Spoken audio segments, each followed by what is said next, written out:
요즘 주식 투자자들에게 관심을 받는 제약회사가 한 곳이 있습니다. 바로 일동제약이라는 회사인데요. 아로나민골드란 종합 비타민 브랜드로 익히 알려진 곳이지만 이 주식시장에서 주목하는 건 이게 아닙니다. 먹는 코로나19 치료제 개발에 뛰어들며 큰 주목을 받았고 주가도 많이 올랐습니다. 그러나 기대가 너무 컸던 걸까요? 뚜렷한 성과가 나오지 않으면서 의문부호를 다는 이들도 적지 않습니다.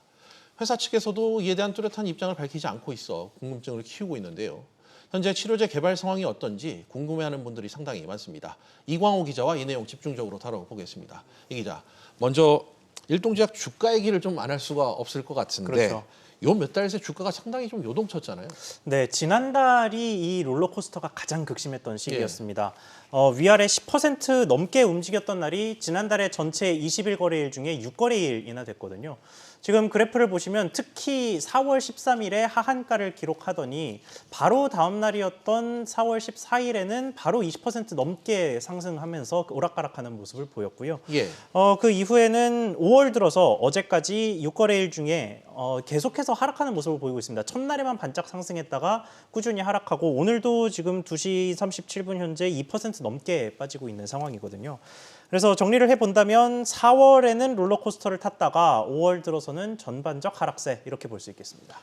그렇군요. 이 주가가 올랐다는 건 아무래도 국내 1호 이 코로나19 치료제를 개발할 가능성이 가장 큰 제약사, 높은 제약사로 주목받았기 때문 아니겠습니까? 네네. 최근에 이 하락세 그렇다면 어떤 이유로 봐야 될까요? 네, 일단 전반적으로 주식시장의 상황 자체가 좋지 않다는 네. 점이 첫 번째로 꼽히겠습니다만 회사 자체적인 이유도 있습니다. 지난달부터 계속해서 단기 이슈가 좀 많이 나왔거든요. 긍정적이거나 부정적이거나 상관없이 단기 이슈들을 좀 모아보면요. 역시 일본 시오노기 제약과 공동 개발 중인 이 코로나19 먹는 치료제를 미국 FDA에서 구입하려고 한다. 이런 소식이 좀 컸었고요. 예. 또 그 사이에 이 치료제가 태아 기형을 유발한다는 주장이 나오면서 주가가 흔들리기도 했습니다. 네. 여기에 결정적으로 일동제약은 이 치료제가 출시되더라도 국내에서만 판권을 가진 상황이라는 게 최근에 국내 확진자 감소세와 맞물리면서 주가 하락을 불렀다는 분석입니다. 네, 이 코로나19 치료제 개발은 주식시장 이슈이기 전에 국민적인 관심사이기도 한데요. 일동제약이 이 부분에 대한 설명은 좀 부족한 것 같아요. 네, 그렇습니다. 특히 의아했던 시점이라고 한다면 앞서 지난 3월입니다. 시오노기 제약이 미국 FDA로부터 임상 3상을 승인받았다는 소식을 밝혔거든요. 그런데 일동제약은 공식 발표 없이 당시에 조용했습니다. 예. 지금 표에서 보시는 것처럼 작년 11월과 2월까지 거쳐서 임상 3상이 시작되고 분리되는 시점까지는 일동제약에서도 대대적으로 발표를 했었습니다. 그런데 이후에 나오는 거의 모든 단기 이슈에 딱히 이야기가 없는 건데요. 약의 부작용 우려, 앞서 말씀드렸던 우려가 나왔을 때에도 시오노기 제약 차원에서는 이게 동물 실험 단위의 부작용이고 사람에겐 괜찮다 이런 식으로 해명을 했는데 일동제약 쪽에서는 좀 잠잠했습니다. 예. 그리고 또 최근에는 시오노기 제약이 필리핀에서 갑작스럽게 임상을 중단한다는 소식도 나왔는데 역시 일동제약 차원의 공식 발표는 없었습니다. 다른 제약사들 같은 경우에는요, 자기가 개발한 후보 물질을 기술 수출해서 아예 판권을 전부 다 넘겼을 경우에도 그 넘겨받은 회사에서 임상이나 이런 곳에서 진척이 있을 때 공식적인 발표를 하는 편이거든요. 그에 비하면 일동제약은 확실히 좀 소극적인 행보를 보이고 있는 셈입니다. 그렇다면 일동제약이 입을 좀 다물 수밖에 없는 어떤 특별한 좀 이유가 있습니까?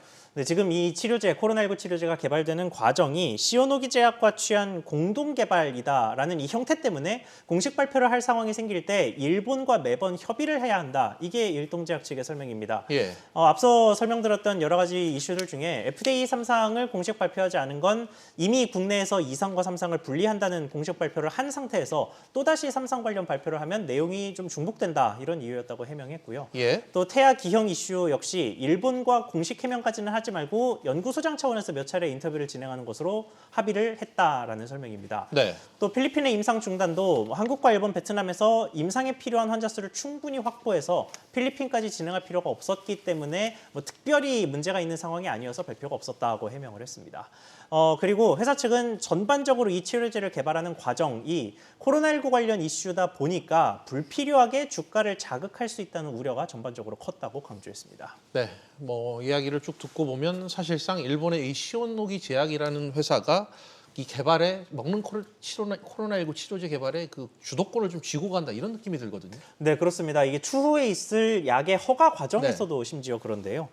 국내에서 일동제약이 단독으로 지금 임상을 진행하고 있는 만큼 여기서 성과를 낸다면 역시나 단독으로 국내 식약처에 허가를 내는 것도 가능할 텐데 일동제약은 시오노기 제약이 일본에서 허가를 받은 뒤에야 국내 허가를 위한 움직임을 가져갈 계획입니다. 예. 시오노기 제약은 이달 중에 허가 여부가 결정될 것으로 전망이 되는데요. 이후에 일동제약이 허가 신청 절차에 돌입을 한다면 아마 하반기에 접어들어서야 허가가 나올 가능성이 높습니다. 그래서 지금 이 상황을 한마디로 한 문장으로 정리하자면 결국 허울뿐인 공동 개발이었다라고 정리할 수 있는 셈입니다.